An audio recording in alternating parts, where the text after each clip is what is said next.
Hello all of you. So as you all know कि guys ITEP का exam जो है वो 1 महीने बाद होने वाला है। लाइक आईटेप की एग्ज़ाम डेट है 29 अप्रैल को। आईटेप का एग्ज़ाम 29 अप्रैल को आईटेप का एग्ज़ाम होने वाला है। सो गाइस तो मैं आप लोगों को कुछ टिप्स देना चाहती हूँ।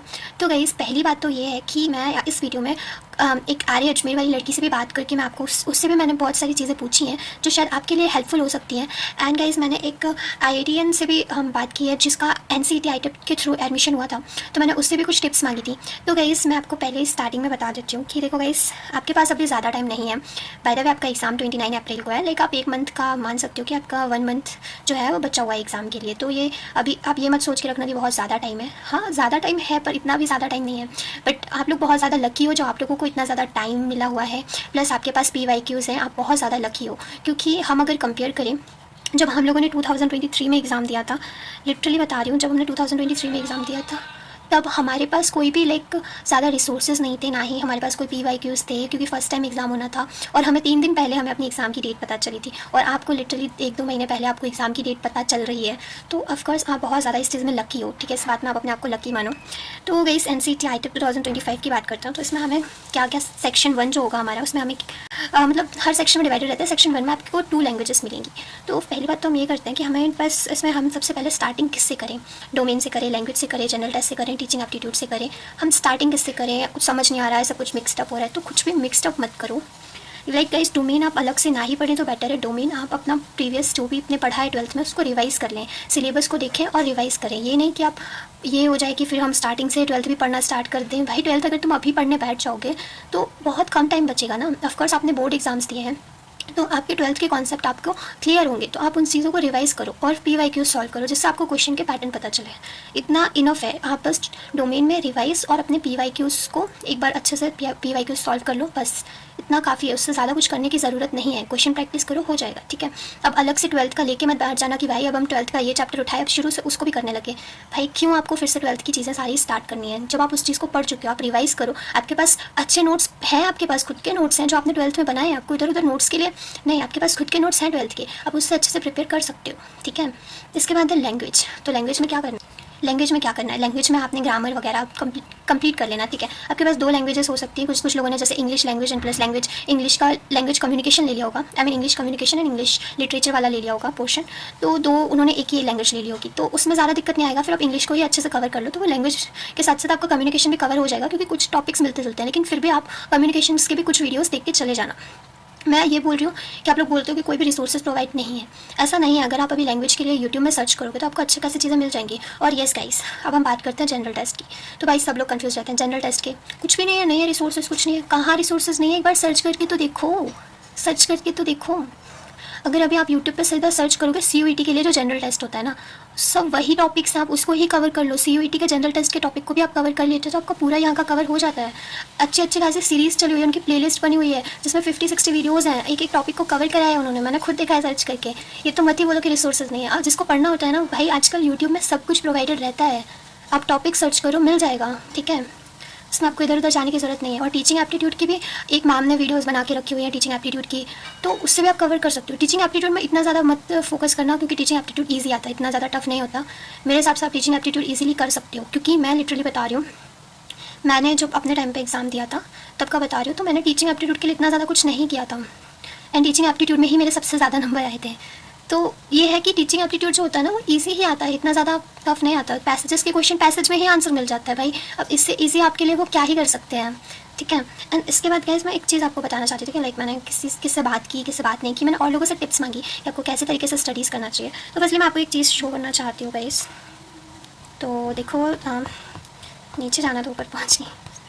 ओके, मैं आपको एक चीज़ शो करना चाहती हूँ गाइस।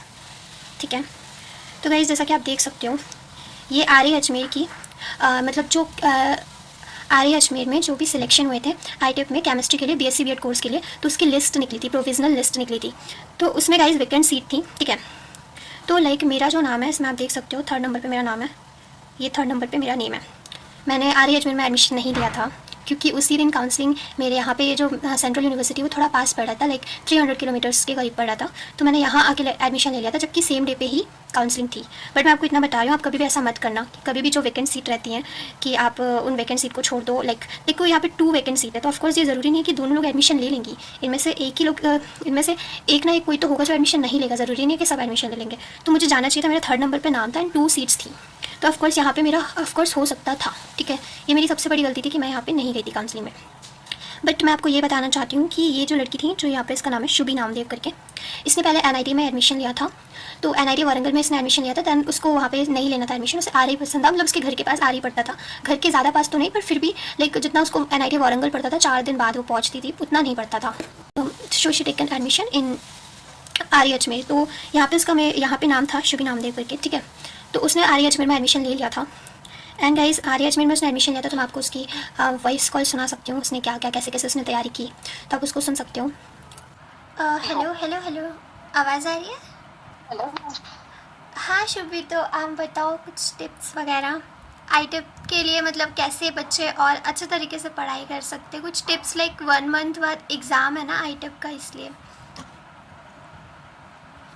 ओके, लाइक मैं किस तरह से बताऊँ, लाइक कहने का मतलब आपको वीडियो कैसे क्रिएट करना चाहिए हाँ, ये है कि लाइक जैसे कि ITIP का है ना, तो अभी इतना ज़्यादा सारे रिसोर्सेस नहीं है जैसे और एग्ज़ाम्स के लिए, लाइक CUET हो गया और एग्ज़ाम्स हो गए, उसके लिए बहुत सारे रिसोर्सेज प्रोवाइड्स हैं, उसके लिए इतने रिसोर्सेज नहीं है अभी। तो मतलब फिर भी कैसे वो कर सकते हैं, लाइक यूट्यूब से भी अगर आपने कहीं से प्रिपेयर किया हो तो आप बता सकती हो।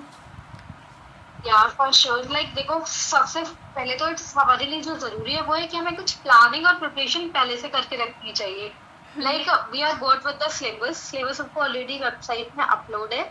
उसके अलावा हमको अपने आप से लाइक कुछ चीजें प्लान करनी चाहिए, लाइक हमको अर्ली स्टार्ट करना चाहिए, एक हाँ, ये रियलिस्टिक शेड्यूल बनाना चाहिए जिसके थ्रू हम वर्कआउट करेंगे, है ना। हाँ हमारे जो ये टास्क है उसको हमको रोज मेंटेन कर लेना चाहिए day by day. Like in the start of the morning we have to make a to do list, जिसमें हमको सारे यस टास्क अपने लिखने चाहिए, लाइक कि आज हमको ये चीजें कंप्लीट करनी है। At the end of the day we have to think about it, we have to see it that whether we have done it और नॉट। ये या फिर अगर मैं दूसरी बात करूं, हमारा स्टडी का एक स्पेस है ना जहाँ हम बैठ के पढ़ाई करते हैं, वो बहुत ही ऑर्गेनाइज होना चाहिए। लाइक ऐसा नहीं भाई बगल में हम खाना खा रहे हैं बैठ करके भाई हम पढ़ रहे हैं, ये चीजें बहुत डिस्टर्ब करती है हमको। यस यस तो लाइक वो हमारा जो स्पेस है वो भी बहुत नीट एंड क्लीन होना चाहिए, एक लाइक प्रॉपर वो एक प्लेस, ऐसा प्लेस होना चाहिए जहाँ हमको मोटिवेशन मिले कुछ करने का। हाँ इसके अलावा हमें अपने जो वर्क है डेली एक्टिविटीज के उसमें भी एंगेज रहना चाहिए, और हमेशा हमें एक ही मेथड नहीं यूज करना चाहिए स्टडी का। लाइक ऐसा नहीं अगर हम बुक्स से पढ़ रहे हैं तो like if you are studying for 7 hours a day तो हम पूरे दिन 7 घंटे बुक से ही पढ़ रहे हैं, ऐसा नहीं होना चाहिए। Like we should like flash cards कभी कभी हम अपने आप को समझाने के लिए यूज कर सकते हैं, मतलब हम कोई कुछ पीपीटी स्मार्ट स्टडीज़ भी करनी चाहिए, क्योंकि बहुत सारा चीज़ नहीं लेके बैठ जाना चाहिए, नहीं तो बहुत सारे स्टूडेंट्स होते हैं ना कि लाइक एग्ज़ाम के उस पर नहीं बहुत ही ज़्यादा प्रिपेयर करने लगते हैं। वरना अगर हम जैसे फिज़िक्स केमिस्ट्री मैथ देखें तो बहुत सारी स्टडीज़ है, बहुत ज़्यादा वास्ट है, तो स्मार्ट स्टडी भी करना चाहिए। या यस लाइक हमको फिर जो हम पढ़ रहे हैं ना हमें उसे रिव्यू करना चाहिए, हाँ नोट्स बनाने चाहिए, हमको उसकी प्रैक्टिस करनी चाहिए, रोज क्वेश्चंस Yes. प्रैक्टिस करने चाहिए, है ना। और हमें कभी भी लाइक इससे हेल्प लेने के लिए कभी अफ्रेड नहीं होना चाहिए यार वो कैसा सोचेगा अगर मैंने उससे पूछा। हाँ if we are having a doubt, no doubt आपने किसी यूट्यूब चैनल से सब्सक्रिप्शन लिया होगा, किसी टीचर का सब्सक्रिप्शन लिया होगा, नो डाउट आपके फादर हो सकता है आपको पढ़ाते, आपकी मदर कुछ बताती हो, तो हमको अफ्रेड नहीं होना चाहिए, बिल्कुल हमको हेल्पफुली उनसे पूछ लेना चाहिए।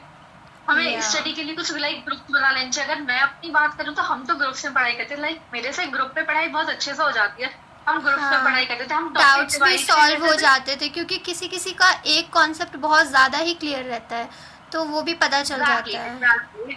हाँ, और स्ट्रेस नहीं लेनी चाहिए, एंजाइटी में नहीं आना चाहिए, एक प्रॉपर स्लीप शेड्यूल होना चाहिए हमारा, ब्रेकफास्ट लंच डिनर, एक हमको हेल्दी और बैलेंस डाइट लेनी चाहिए।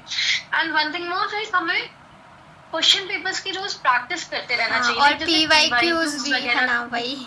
हाँ, ये हमको जैसे कि हमारा जो टाइम है वो इफेक्टिवली मैनेज हो जाता है, हम उस टाइम को एलोकेट कर पाते हैं हर क्वेश्चन के लिए, और उसे एक क्वेश्चन में ज्यादा टाइम ना स्पेंड करें, ऐसा हमको ट्राई करना चाहिए। यस और हमें आंसर्स जो भी आउट कर रहे हैं हमें उसे पहले रिव्यू करना चाहिए, एक बार जब भी हम समझना चाहिए। बीच बीच में लाइक ब्रेक्स लेना चाहिए। ऐसा नहीं हम इफेक्टिवली 2 घंटे बैठे हैं तो पढ़ रहे हैं। लाइक 4+3+ रूल हमको फॉलो करना चाहिए, जिसमें हम 45 मिनट्स पढ़ाई करते हैं, देन एक 15 मिनट्स का ब्रेक लेते हैं। हाँ, वैसे तो इस टाइम और वैसे भी कुछ बहुत अच्छा हो गया है कि जैसे हम लोगों का था ना, उस टाइम हमें 3 दिन पहले हमें डेट पता चल रही थी एग्ज़ाम की कब है, और अभी तो इन लोगों को पहले 1-2 महीने पहले से बता के रखा है डेट कब है, ये लोग अच्छे से कर सकते हैं। हमारे टाइम पे तो 3 दिन पहले हमें पता चला था। एग्जैक्टली। लाइक अपने टाइम में तो एग्जाम पेपर में भी लाइक ऐसा था, एकदम सिलेबस ही चेंज कर दिया गया था। हाँ। पहले कुछ आता था, है ना, टीचिंग एप्टीट्यूड वगैरह आता था, फिर एट टाइम हाँ। बिल्कुल चेंज नहीं हुआ। हम लोगों के लिए मतलब सब ऐसा भी- कुछ न्यू था, क्योंकि इन लोगों को तो पहले से भी पता है कि क्या सिलेबस रहता आ रहा है। हम लोगों का 3 दिन में एग्ज़ाम, और वो भी सब न्यू, सब कुछ नया। और क्या, अब तो उनके पास एक टीवाईक्यू का क्वेश्चन पेपर भी, हमारे पास तो कुछ नहीं था, हमें कोई आइडिया नहीं था हमारा, कि क्योंकि हम तो पेपर फर्स्ट ही बार एग्ज़ाम दे रहे थे। वही। Thank you so much. और टिप्स बाय IITN, जिसने NCTA का एग्ज़ाम निकाला था इन 2023, एंड उसने मुझे कुछ टिप्स बताई है। तो उसने बोला है कि सबसे पहले तो here are some tips okay इसकी तरफ से। अंडरस्टैंड द एग्ज़ाम, सबसे पहले एग्ज़ाम को समझना चाहिए, सिलेबस को समझना चाहिए, खुद को NCET के सिलेबस से फैमिलराइज करना चाहिए। हमें जानना चाहिए कि उसमें क्या क्या चीज़ें आ रही हैं, कैसे कैसे सब्जेक्ट्स आ रहे हैं, लाइक डोमेन आ रहा है, जनरल टेस्ट आ रहा है, टीचिंग एप्टीट्यूड आ रही है, लैंग्वेजेस आ रही हैं। ये सारी चीज़ें हमें समझनी चाहिए कि क्या क्या आ रहा है, ठीक है। एग्ज़ाम के पैटर्न को जानना चाहिए कि क्या इसका स्ट्रक्चर है, कैसे कितने क्वेश्चंस पूछे जाएंगे, क्या इसकी मार्किंग स्कीम होगी, क्या इसका टाइम एंड ड्यूरेशन होगा सारे सेक्शन के लिए। फिर इसके बाद हम देखते हैं NCERT फोकस। तो NCERT फोकस में हम ये देखते हैं, since the domain subject syllabus is based on class 12th। तो हम ये देख सकते हैं कि डोमेन सब्जेक्ट का जो सिलेबस है वो क्लास 12th पे बेस्ड रहेगा, ठीक है। तो हमें पता है कि 12th पे ही बेस्ड रहता है कि सारा का सारा लाइक डोमेन सब्जेक्ट का जो भी सिलेबस रहता है, जो हम 12th में पढ़ते आ रहे हैं अभी तक, वही रहता है, ठीक है। तो ऑफकोर्स आपको उन चीज़ों को पढ़ना चाहिए, उन चीज़ों को रिवाइज करना चाहिए। इसने लिखा हुआ है कि अपने NCERT टेक्स्ट बुक को अच्छे से पढ़ना चाहिए, अपनी टेक्स्ट बुक को अच्छे से पढ़ना चाहिए, और यूट्यूब से हेल्प लेनी चाहिए, like general test and language के लिए। ओके, इसने टीचिंग एप्टीट्यूड का तो बताया ही नहीं, कोई बात नहीं। ओके, तो प्रीवियस ईयर पेपर्स के लिए इन्होंने लिखा है कि अगर आपके पास अवेलेबल हो प्रीवियस ईयर क्वेश्चन पेपर्स, तो ज़रूर आप उस पेपर को देखें, उसके पैटर्न को समझें, उन क्वेश्चन को सॉल्व करें और उनकी डिफ़िकल्टी लेवल को एनालाइज करें। फिर है टाइम मैनेजमेंट। तो उन्होंने बोला कि हमें टाइम को मैनेज करना आना चाहिए, हमें मैनेजली अच्छे तरीके से मैनेज करना चाहिए। हमें एग्ज़ाम के टाइम पे हर सेक्शन के लिए ईच के लिए टाइम अपने तरफ से एलोकेट करना चाहिए, उसकी वेटेज और प्रोफिशिएंसी को देख के, ठीक है। ऐसा नहीं कि अगर जो टॉपिक लाइक हम किसी टॉपिक के बारे में हम बहुत ज़्यादा जान सकते हैं, बहुत ज़्यादा डिटेल पे जान सकते हैं, काफ़ी विकीपीडिया, काफ़ी ज़्यादा रिसोर्सेज मिल जाएंगे, बट हमें एक स्मार्ट स्टडी करना चाहिए कि हाँ, जितना ज़रूरी है उतना ही पढ़ना चाहिए। फिर इसके बाद उन्होंने क्या लिखा है इसके बाद, स्टे हेल्दी। हाँ भाई देखो, ये नहीं होना चाहिए कि भाई अब पेपर है तो पूरे दिन ही पढ़ रहे हैं, नहीं, अपने आप को ज़्यादा स्ट्रेस वगैरह नहीं लेने का और अच्छे तरीके से पढ़ने का। ईजिली थोड़ा बहुत, ये नहीं कि आप पूरा टाइम ही पढ़ते रह जाओ, ऐसा भी नहीं होना चाहिए। अपने माइंड को थोड़ा अच्छा रखना चाहिए, एक सफिशिएंट स्लीप लेनी चाहिए। ये नहीं कि आप सो नहीं रहे हो 2-2 घंटे, 3-3, 4-4 घंटे बस सो रहे हो, उसके अलावा सिर्फ दिन भर पढ़ रहे हो, नहीं, ऐसा नहीं। इसके बाद एक बैलेंस डाइट और स्ट्रेस फ्री रहना चाहिए, तब अगर आप स्ट्रेस फ्री रहोगे तभी आप अच्छे से एग्जाम दे पाओगे, ठीक है। इसके बाद है रिसोर्सेज जो उन्होंने यूज़ किया है NCERT बुक्स के लिए। तो उन्होंने कहा है कि NCERT बुक्स यूज़ करना चाहिए, ठीक है। उन्होंने NCERT बुक्स यूज़ की होंगी, उन्होंने बोला डोमेन सब्जेक्ट के लिए वो NCERT यूज़ किए हैं, ठीक है। तो आप लोग भी यूज़ कर सकते हो only NCERT and online resources, like उन्होंने ऑनलाइन प्लेटफॉर्म से पढ़ाई की थी, एजुकेशनल वेबसाइट्स वगैरह से पढ़ाई की थी, और उन्होंने यूट्यूब चैनल स्टडी मटेरियल्स के लिए यूज़ किए थे, ठीक है। तो ऐसे बहुत सारे ऑनलाइन जगह होती है जहाँ पे आपको स्टडी मटेरियल्स मिल जाएंगे, तो आप ज़रूर उन सब चीज़ों से पढ़ें। बाकी आप लोग अच्छे तरीके से स्टडी करना। ये मैंने जो मुझे एक IITN से पता चला वो मैंने आपको बताया। मैंने आपकी शुभी नामदेव से भी मतलब जो भी मैंने कॉल पे बात किया वो मैंने आपको बता दिया। So that's all, thank you so much, bye bye.